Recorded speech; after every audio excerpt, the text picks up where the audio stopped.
xì hàn má hiệt con cho cái tình ai tôm văn sông ai chúa kêu phăng xì đèn in cùng mưa ơi trên từ mâu không lo yang phăng chia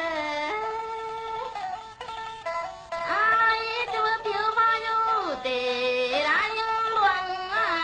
hà luận tiền quay quay tiêu tan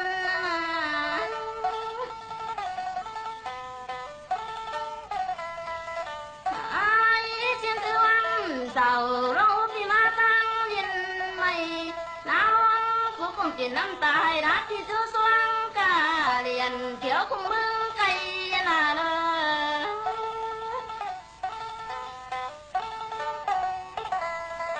ai trên từ đó nằng bằng tăng từ ma tăng in mau ai chưa biết bao gì đến sang tuần liền cùng ơi trên trán sao đó hàng in cứ à đó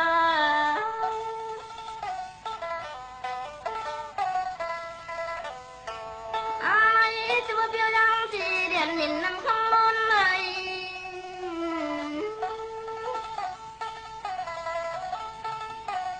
ai đi tiền chưa có mong qua có là tay tiền buộc tiền coi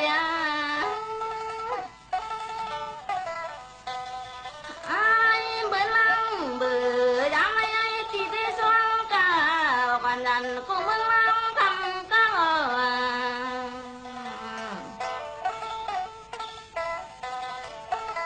ai chịu tăng mà đáp đi hoa trên tư ăn giàu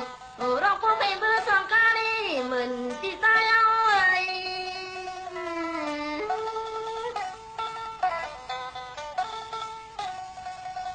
ai có mưa bao xoay rồi ăn nó đã chịu ăn tục tùng thiểu nó không bừng cày đã thì mai ăn khăn sẽ ăn sao đó nhưng nước mây ơi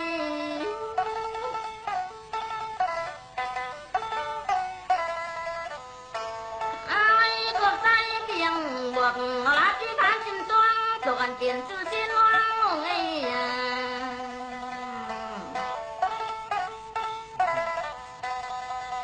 ai mới lăng bờ ám ai thì tưởng là đeo mong phần hậu ai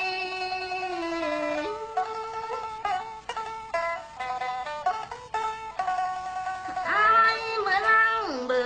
ám ai thì phải xoang cả còn lần năm cắm ai chiếu tiền cùng nhau má đặt đi đoàn má tơ loang bày ẩn nuôi tiếng của ăn giàu rồi tiền ăn